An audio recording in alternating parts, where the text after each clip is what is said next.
Why is a complete stranger living in that lakeside house I gave to Marceline?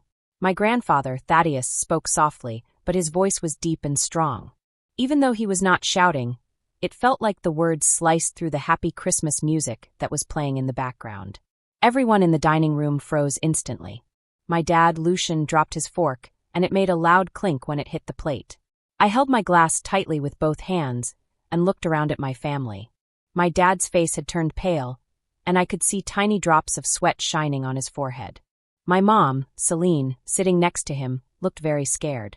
She just stared at my grandfather, wide-eyed. My sister, Callista, didn't seem to understand what was happening. She stopped fiddling with her smartphone, frowned, and looked quietly at the scene. "Dad, what do you mean by that?" my father asked, his voice shaking. "This must be some kind of mistake, right? It has to be a mistake." My grandfather slowly set down his wine glass and looked at my father with very sharp eyes. They were not the gentle, loving eyes I remembered from my childhood. These eyes were serious, almost scary, and full of anger. But before I continue, hit the subscribe button and tell me, where are you watching this from, and what time of day is it? Last week, as soon as I returned to this country, I went straight to the lakeside house. I wanted to see the house that had so many memories from my childhood. It was the house that my grandfather had given me as a gift for my 20th birthday 3 years ago. I was excited to see it again. But when I got there, Marceline, myself, was not living there. Instead, a completely strange family was having a barbecue. They acted as if the house belonged to them. I asked them, "Excuse me, who lives here?" They smiled politely and said, "We are renting it from Lucian, the landlord." I felt my heart drop. My house? My special birthday gift? How could this happen? I heard my mother gasp softly when I told her about this. Why was something like this happening? My own life was very different from my family's life. I worked every single day from morning until night just to pay the rent for my small, plain apartment. I didn't have much money. I had to budget carefully, counting every coin.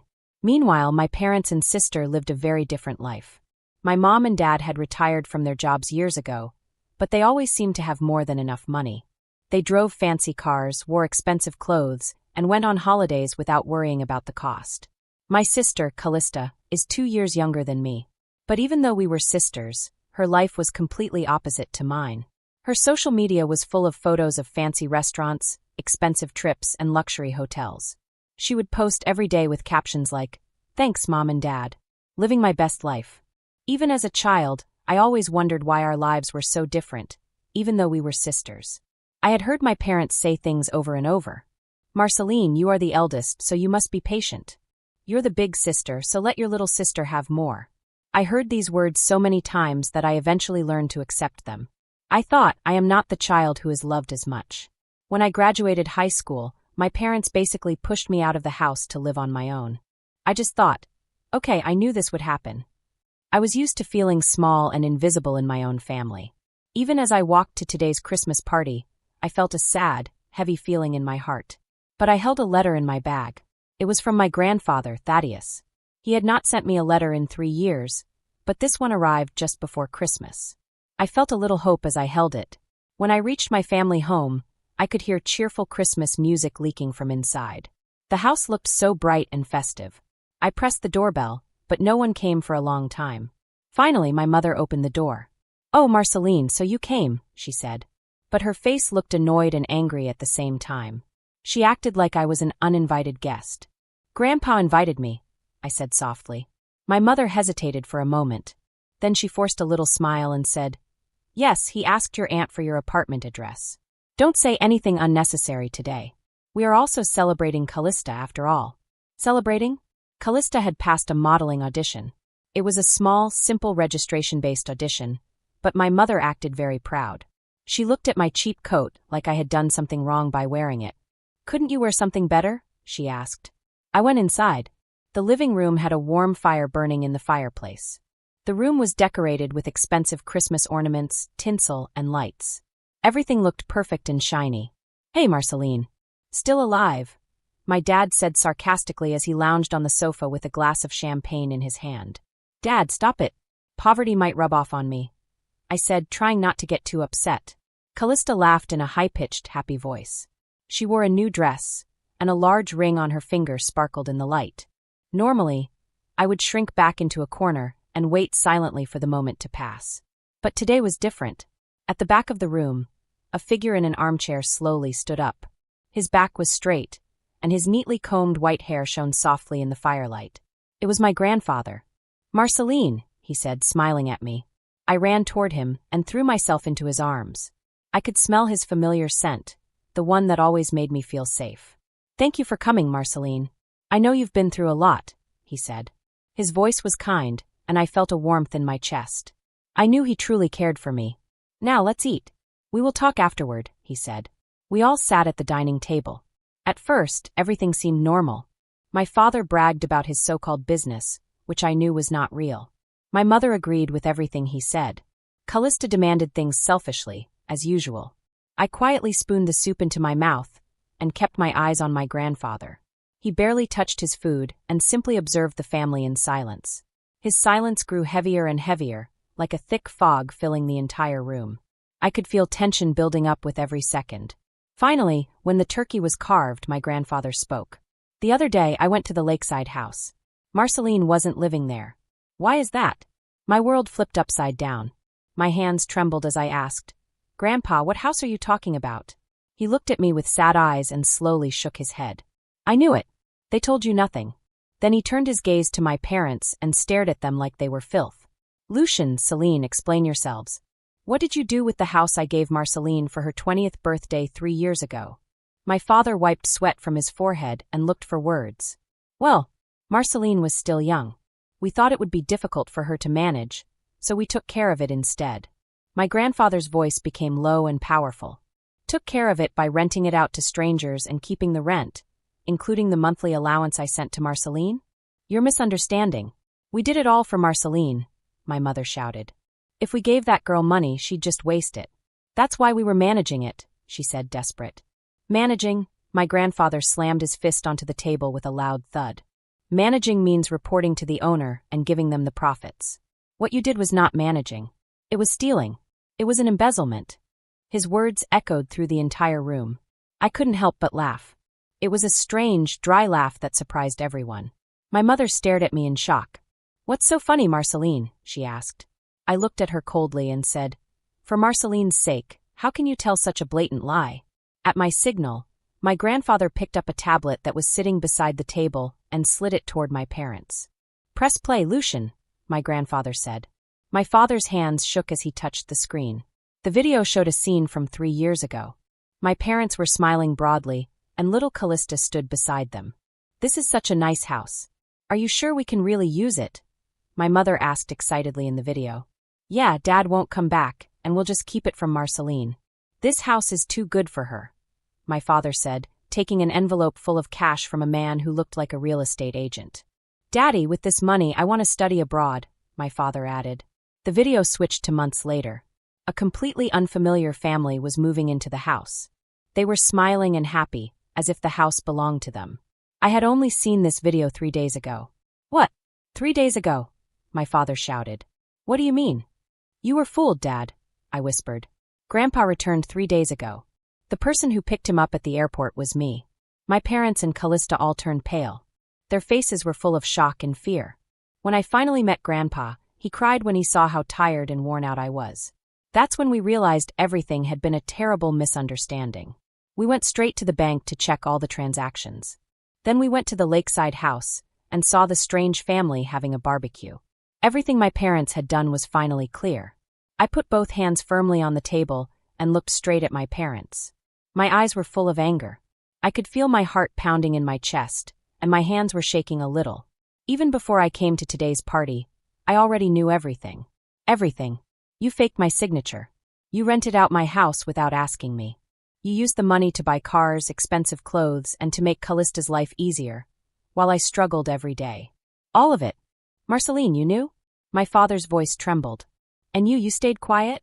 "Yes," I said, my voice steady but cold. I didn't even try to hide the disgust I felt. Maybe, just maybe, there was still a tiny bit of goodness left in you. Maybe when Grandpa found out, you would finally be honest and say sorry. I wanted to believe that. I wanted to give you that chance. But now I shook my head slowly in disappointment. The truth was worse than I imagined. You were selfish. You only thought of yourselves. You made excuses. You lied. And you tried to protect each other while hurting me. I was beyond disgusted. No, Marceline, my father tried to say. But I didn't listen. I looked at my grandfather. He was sitting quietly, his eyes soft but serious. I exchanged glances with him. He nodded slightly, giving me a small signal. It was my turn. My turn to take control and face them. Grandpa, that's enough. I'm tired of dealing with people like them, I said. I reached into my bag and pulled out an envelope. I slammed it on the table. The sound made everyone jump. I opened it carefully and pulled out a single paper. My name was written on it, but the handwriting was not mine. This is a property management authorization form, I said. You faked my signature to rent out my house. The tenants paid $2,000 every month for 3 years, didn't they? $2,000 a month. For 3 whole years. That was money I had earned with hard work, money I saved carefully. And all that money disappeared without me even knowing. Every single month it vanished. That's not all, my grandfather said, leaning forward. He picked up a thick stack of letters. They had been opened before. Every month I sent money to Marceline, $1,000 each month. And I wrote letters, too. I would ask, how are you? Are you okay? How is the house? But I never got a reply. When I called my parents, I always got the same answer. Marceline is busy. She's going through a rebellious phase and doesn't want to talk. I picked up the bundle of letters. They were from 3 years ago until last month. They were all addressed to me, to my beloved Marceline. Even though I already knew the truth, I cried when I read the letters. All this time, I thought my grandfather had forgotten me. I thought he had moved to another country, living happily, and had left me behind. But I was wrong. Grandpa had been thinking of me all along. Grandpa and I shared so many hobbies. We loved collecting antiques. When I was little, we spent hours together, talking about old stamps, and imagining the lives of the people who had once held them. Those memories made me smile, even though my heart was hurting now. 3 years ago, Grandpa went to Europe to start a business with an old friend. At the airport, just before we said goodbye, he hugged me tightly. He said, Marceline, live bravely. I have prepared a safe place for you where no one can decide your worth. A place where you can live freely and happily.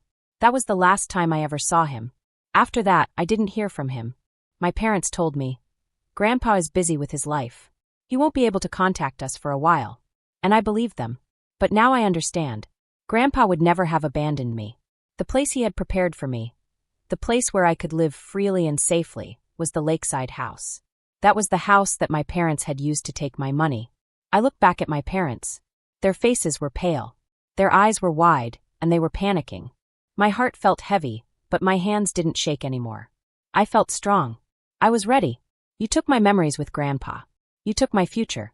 You took everything, and you turned it into money for yourselves, didn't you? I asked quietly, but my voice was firm. No, Marceline, that's not true, my father said.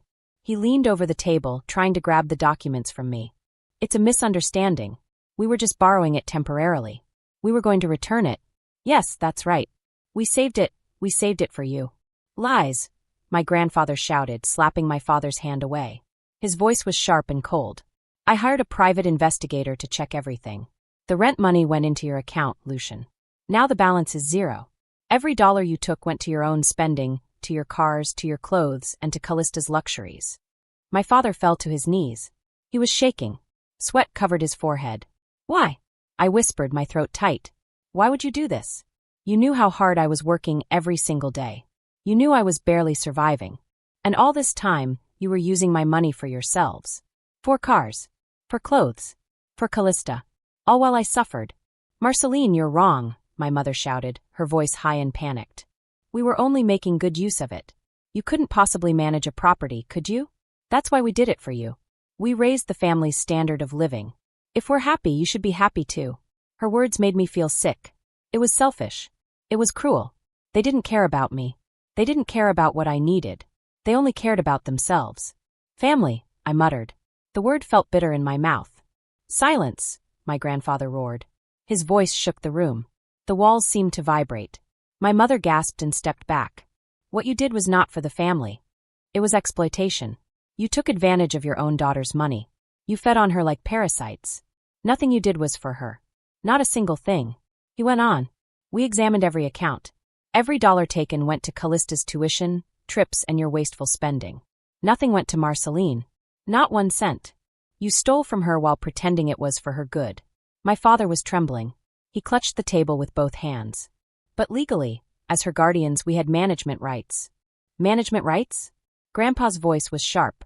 Forging her signature is a serious crime. Embezzlement. Fraud. The crimes you committed are far more than one or two. You broke the law. You lied. You stole. Fraud. Callista cried, her voice high and panicked. Are you saying all our trips and clothes were paid with Marceline's money? No way. She's nothing. How could she have money? Her words stabbed my heart. To her, I was worthless. My parents had kept me in a poor, miserable state on purpose. They took my money, and they thought they were better than me for doing it. I stood up. My legs were shaking a little, but I held my head high. The parents who used to control me, who used to frighten me, now looked small, weak, and afraid. Dad. Mom. You're not my parents anymore. You're just thieves, I said. My voice was calm, but full of authority. How dare you speak to your parents like that? My father shouted. But my grandfather's icy stare froze him. He swallowed his words. Lucian, Celine, your excuses end here. My grandfather said quietly but firmly. We already submitted all the evidence to the authorities. Submitted? My father's face turned completely pale. I consulted my attorney, my grandfather said. The police have everything. The police? My mother screamed, jumping up as if she had been thrown into the air. You're insane. You can't report your own family. Callista began to cry loudly. No, I don't want the police. I won't be able to become a model. It's all your fault, Dad and Mom. I didn't know. I was just a kid. It's not my fault. My mother looked at her daughter, as if she was seeing a stranger. Her beloved, spoiled child had betrayed her. She had spoken the truth, even though it hurt. I slowly stood up and looked down at them. My voice was calm, so calm that it surprised even me. That's enough. I don't want to hear any more excuses. I don't want to hear any more lies. Grandpa, that's enough. Grandpa nodded slowly. He looked sad, but his eyes were steady. Yes. There is no need to let the air in this house be filled with hatred any longer. Then the doorbell rang. Ding dong, ding dong. The sound was calm, but somehow very serious. The room seemed to stop for a moment. My father collapsed to the floor. My mother clutched her head and started to tremble. Callista held her phone tightly and backed into a corner, but there was nowhere left for her to hide. Grandpa looked at me and said gently, Marceline, go open the door. I nodded. My legs felt heavy, but I walked slowly and steadily toward the entrance. Each step felt like it weighed a ton, but I didn't stop. I was determined. I had to face whatever was behind the door. When my hand reached the doorknob, I paused. I took a deep breath. My chest rose and fell. My heart was still pounding, but my mind was clear. I was ready. Once I opened the big, heavy door, I knew there was no turning back. This was the moment when I would finally take control of my life and stand on my own. No one could stop me anymore. No one could hold me down. The past, the sadness, the pain, it was all about to end. Standing in the large, bright entrance hall were two police officers, looking very serious, and my grandfather's lawyer, Dorian. He looked around the room carefully, and then walked over to my grandfather with a serious expression on his face. Thaddeus, Dorian said, I'm sorry I'm late. It took some time to prepare everything, but it looks like we are ready. Thank you, Dorian, my grandfather replied calmly. At my grandfather's words, the police officers stepped forward. My mother, Celine, let out a tiny scream and tried to hide behind my father, Lucian. But he was so weak and scared that he had already collapsed to the floor. It was a shocking sight. The people who used to seem so strong, so powerful, were now trembling in fear. Lucian Logan and Celine Logan, correct? One of the police officers asked in a loud, serious voice. We request that you come with us to the police station. Come with you, my father said nervously. This must be a mistake. This is just a family problem, nothing more. I'm only a little emotional, that's all. Dorian didn't let him continue. He pulled out a thick stack of papers from his leather briefcase and held them in front of my father's eyes. These papers contain evidence of all the wrong things you have done, Dorian said firmly. You took money that did not belong to you. You lied. You faked documents. And most of all, you used your daughter's property without permission. The complaint has already been filed with Miss Marceline's signature. That's not true, my father said, his voice trembling. It is true, Dorian said, his voice cold as ice. The complaint has already been submitted. This is official. There's nothing more to argue. A complaint? My father asked, his eyes wide in shock. Marceline, are you serious? You're really going to betray your own parents? That's not betrayal, I said with a cold laugh. I am just taking back what was mine. This isn't because my grandfather told me to. 3 days ago, when I learned the whole truth, I cried in front of him. But after I finished crying, I told him, I want to handle this myself. He simply helped me get ready. I wanted to fight for myself and take back what was stolen. That's a lie. A lie, my mother suddenly screamed. I'm not the bad one. Lucian wanted all of this. I was against it. He said, who cares about Marceline as long as we're having fun? What? My father shouted, shocked by her betrayal. Don't lie, Celine. You were the one who wanted a new fur coat. You were excited about sending Callista abroad. And you were the one who faked the papers. You told me to write it, my mother yelled back. Right there, in front of the police officers, my parents started blaming each other. I watched quietly, as if I were seeing someone else's life. The people who used to scare me, who had controlled me, were now acting selfish, scared, and small. Their strong, intimidating image was gone, replaced with panic and greed. Stop. Just stop already. Callista cried, covering her ears. Dad, Mom, you're the worst. What about me? I'm not involved, right? I won't get arrested, right? She looked at the lawyer, her eyes wide with fear. Dorian looked down at Callista kindly. Young lady, you may not have done much yourself, but if you enjoyed the stolen luxuries while knowing what was happening, you are partly responsible. Some of your things, like your ring, your bag, and other expensive items, may be taken as evidence. No, I won't give them. Callista screamed, clutching her bag tightly. But one of the officers stepped closer and extended a gentle hand. Please come with us, he said softly. The police then handcuffed my parents. The sound of the cold metal clicking echoed through the quiet room. My mother cried out, Marceline! Marceline, help me! I was wrong. We are family. Please forgive us. Withdraw the complaint. I'm begging you. Goodbye, I said calmly. Never come in front of me again.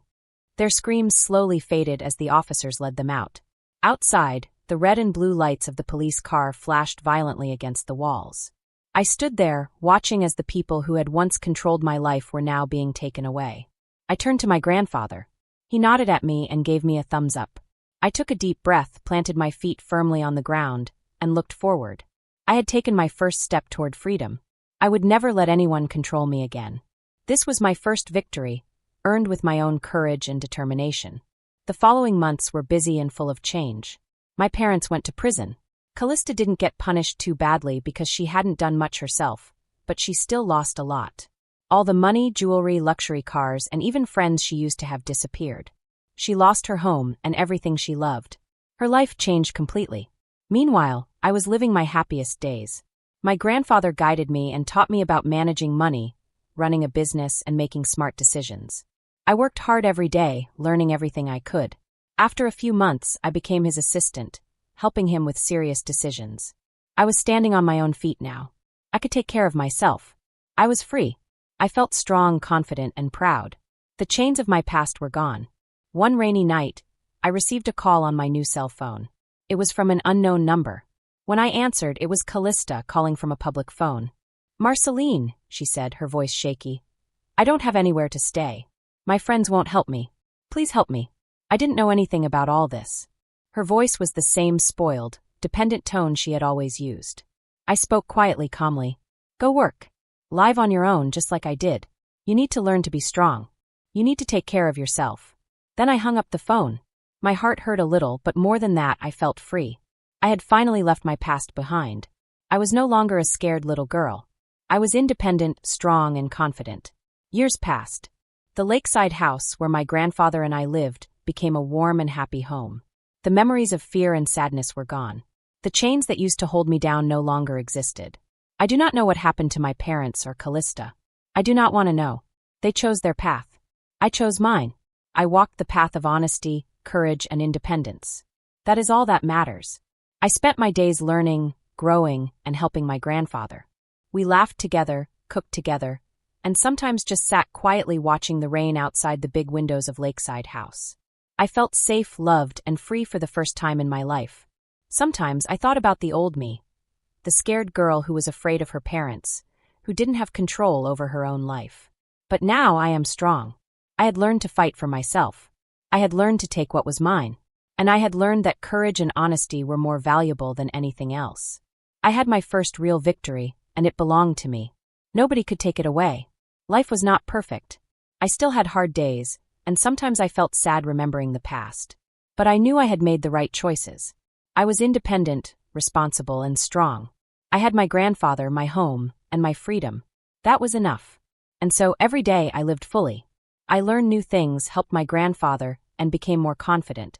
I knew that no matter what happened, I could handle it on my own. I was free. I was strong. I was finally happy. The past could no longer hurt me. The people who had tried to control me were gone. The chains that held me down had been broken.